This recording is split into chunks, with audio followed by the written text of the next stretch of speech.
thirdly, I'd like to invite Mr. Sompop to present on the program called Development and Education Program for Daughters and Communities. Ms. Sompop works in a wonderful area where Laos and Myanmar and Thailand merge together around the Mekong. So over to you, Mr. Sompop. Thank you, Michael. Good morning, friend. My name is Sompop Jantraka, and I come from the border where they call the Golden Triangle. That is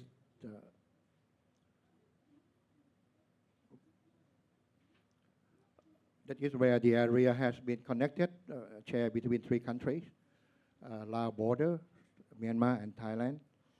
And my organization is called DEPDC at the beginning, but we put GMS later when we have to work cross-border. Since we have been doing the work for more than 25 years, 26, 27 this year, and then we have many projects. So today I would like to bring the case study of two projects from my organization. Actually, we have around 10 projects on that site. So we talk a little bit about the half-day school and the halfway house. That is W because my W is broken. So I put two E's to put it on. I hope you understand it. And for the migrant children in that area. I would like to talk a little bit about myself because that's very linked to my work. Otherwise, you would not understand why I have to take more than 25 years to do this job and getting stuck and cannot leave this job. Actually, I was a researcher at the beginning. I didn't aim to work as a social worker for, as this long. And I try to remind myself that, well, I was difficult when I was young. I was from broken home. I was from street children groups also, but with the good hands of a very good heart people brought me up. So that's why today I have a place to stand like this. So this is maybe I have to carry the missions and deliver the missions to another generations. So I was brought up by a Peace Corps volunteer from United States in 1970 when she volunteered to the place where they have a lot of communist movement. So I was like difficult kids who cannot go to school. I was almost dropped out many times because I don't have lunch. I didn't have shoes. I didn't have uniform. And I was thinking that school was not a good place for me. I was running from school very often, but this woman tried to brought me back to the class. Even I was punished by many teachers, mathematics teachers, Thai teachers, English, when you cannot spell the vocab, you have to be punished. And I hate the school so much when I was young. But this woman turned my life that, well, you have not a choice to make yourself become much more improved. So that's what this is a woman, and this is my family. So we went back to like reunion again after 40 years. She was in the United States, and she was very impressed by that kind of things. That when she was a volunteer.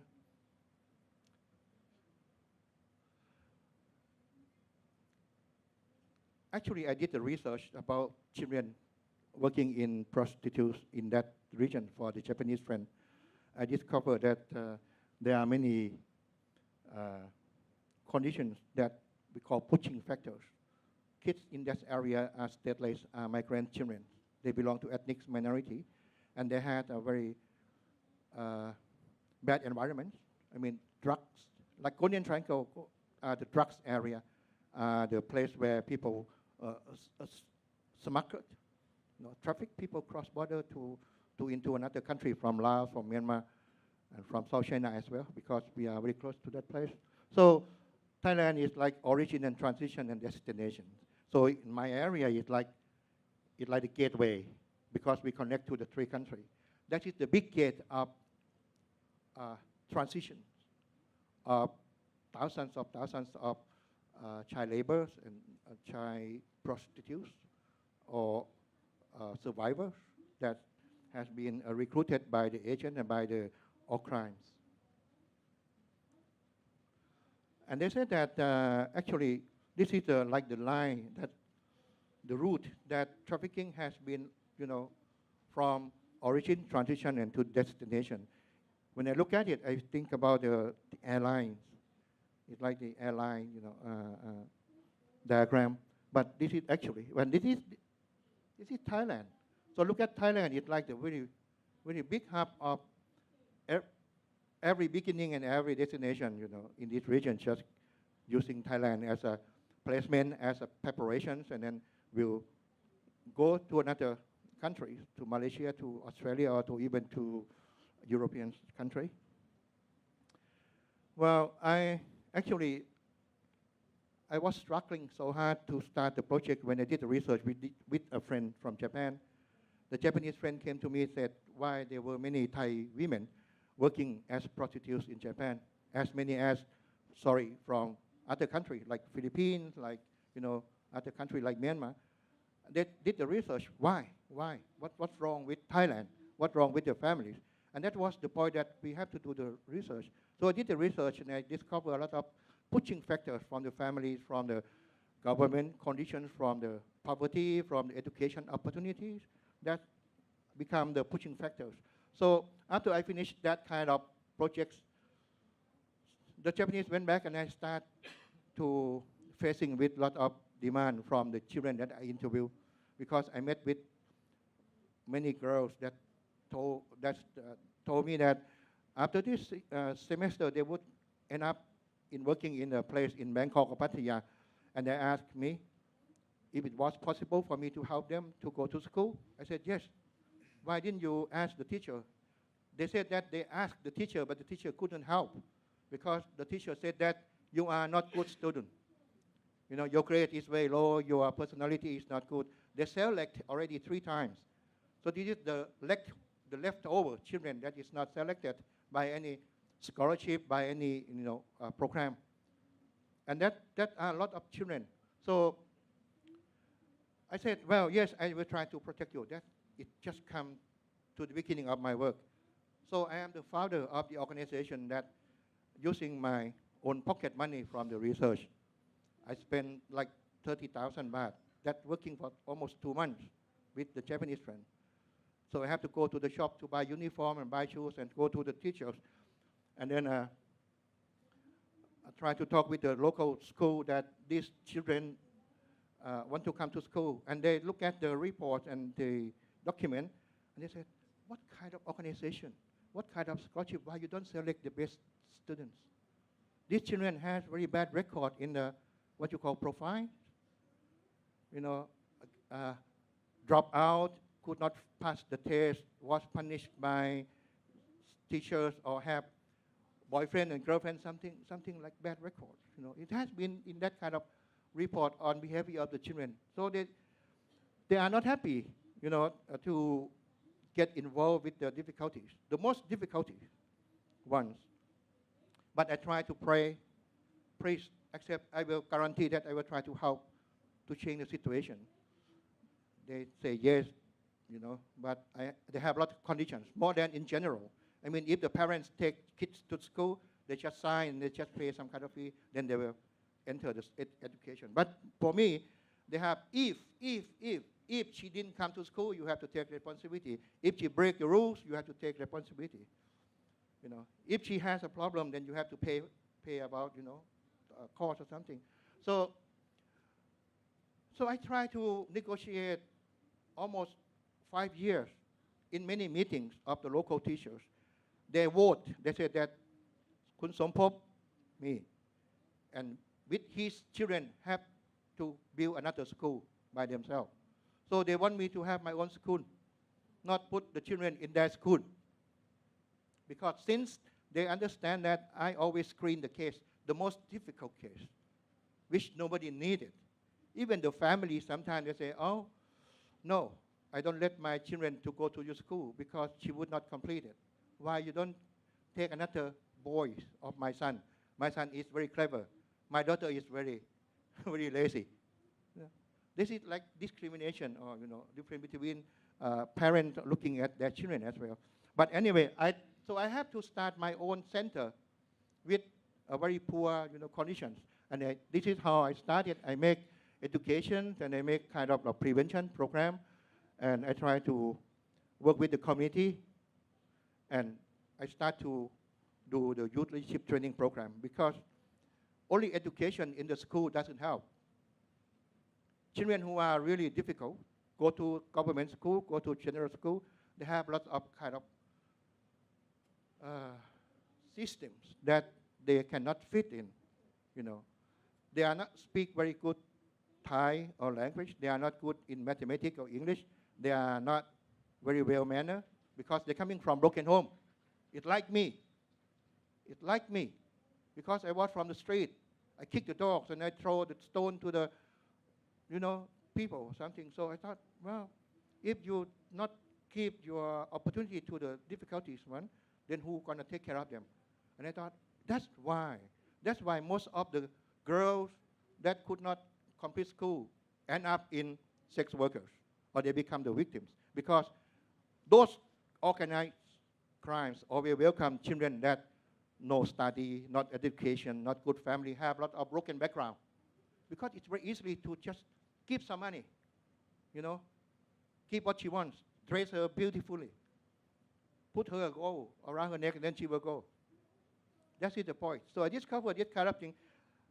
I think we have to try to be aware of this kind of discipline, rules, difficulties, and the gap between children, which the school cannot provide any equal opportunities. They say free education, equal education, but actually children are not same background. We need kind of rehabilitation. We need kind of prevention education. And we need kind of peace education to provide. And they said, if you like to do that, go do it by yourself. Because it is not what the government is going to do like that. That's why we have to create this kind of center. Look at this is what my kids, when they first come, they like this. We are living like this. They belong to ethnic minority. So we have to build a hut and school. The Japanese friend come to help. And then I start to work with the monk from Myanmar, because the school teachers doesn't help much. The government doesn't allow me to work with outsiders, stateless, without ID cards. So I try to use the Buddhist temple and the monk to help me to take care of when the kids, migrants, cross border, when they go back home, or when they come to Thailand, if the monk can talk with the monk. So I use a lot of the temple-based to support the project. Because it's very easy to talk about this is for goodness, for moral, for, for good things. It's not by the law. By the law, you cannot host outsider children. You cannot provide shelters and things, so on and so on. But with this kind of thing. But I try to explain to them that these kids love their hometown and homeland. They connect to their nature, culture, language, motherland. But there are lots of reasons that they cannot stay there. Maybe because of the violence, maybe because of the conflicts. And today they have lots of conflicts in the Chiang state, in the current state, and in Kachin state, all around Thailand, which these people have to leave their home land. And they have to migrate to the border, which is the closest area is my area. It is in the north. And my daughter's area also in Mesot, Health Without Frontier also, facing the same problems. So this is what I have to build. This is in 25 years now. From a hut, it become a school.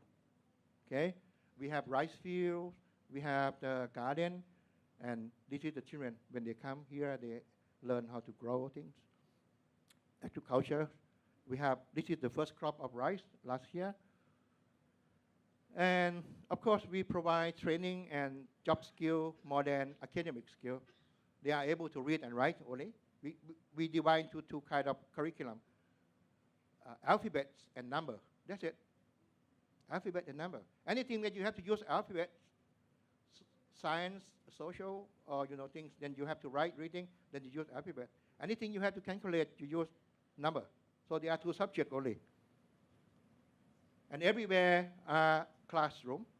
They can choose under the tree. They can study in forest. We also have class of handicraft. And we have swimming pool, which I built swimming pool for kids, because most of them coming from hill and mountain, they could not swim. And children, and the water is very sweet thing.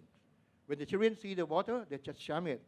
Even they deny to go to class, they refuse to study. But when they have time to play in the water, they refresh, they clean. And it's very good for the rehabilitation of those who have been sexual abused. We call aqua therapy. So I use the swimming pool for the rehabilitation of the children that they have been abused by violence or sexual abuse as well. So after they come to school and study for several years, focusing on what they like to work, what they try to be good at, there is no dropout, there is no competition, there is no number one, number two. Everyone can do the competition, but to themselves, of last year and this year, of last semester, how much they can do. If they cook something, then we have to have the record. Last time you cook, is it good? People saying, good taste. This time, better. Next time, better. And then something. This is the test. This is what we call examination. So many of them have learned quite a lot of manner, dignity, self-confidence, communication, and personality development, leadership training.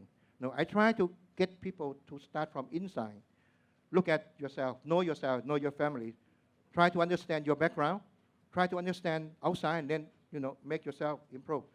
I teach them with my life also, because that's how I start from difficult, and then improve my life.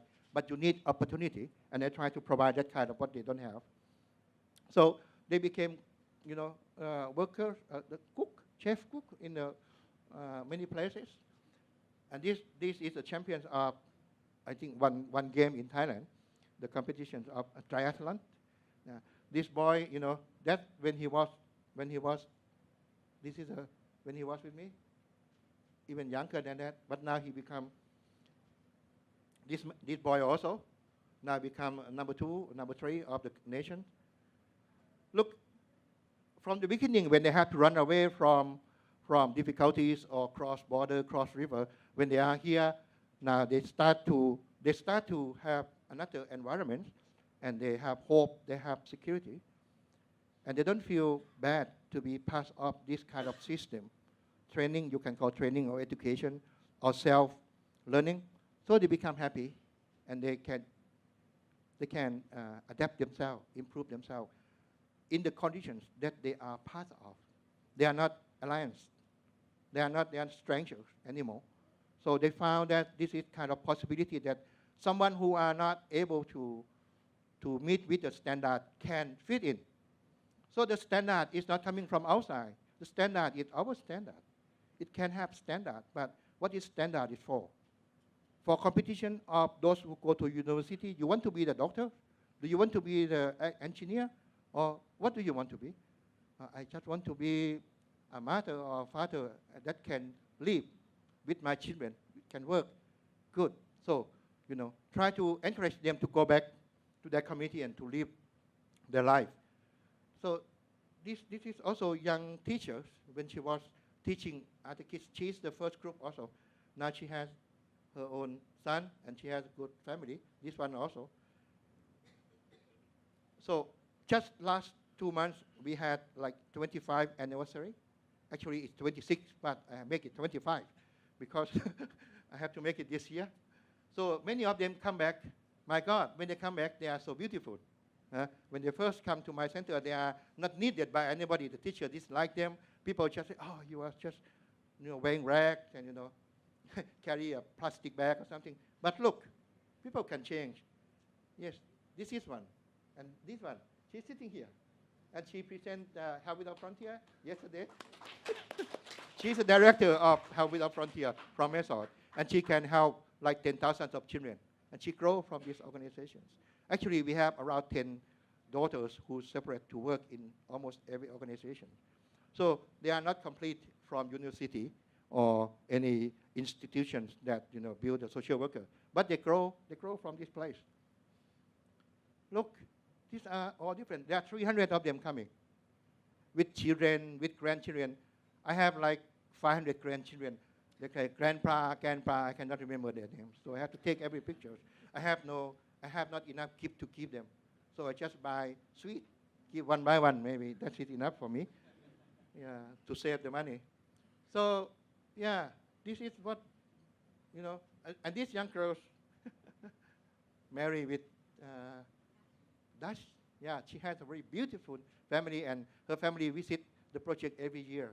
Actually, we have around maybe 50 of daughters marry foreigners. So I'm going to make a research on this. Is that because of they come to my project and then they get married with foreigners, or not? Maybe someone will think about, this is positive or negative that the daughters have foreigners. Are you export daughters or something? But look, I don't know, your organization, if you have children, try to think about that. But I think when I saw them, oh, they are so beautiful. They are so beautiful. Yeah? They are so, these kind of things. Well, okay, I am trying to go for the future that I'm trying to work with the cultural capital, you call it social capital, because I know that there is not enough money now coming to my organization and my friend organization as well. So can we work for free? Does anybody would like to just serve for free? And I asked many people, they say no. I asked the monk, they say yes. So the monk, maybe the Christian church can answer this. They are going to serve this work in the future, just volunteer, maybe just 5 months or 10 months a year, and then make a turn.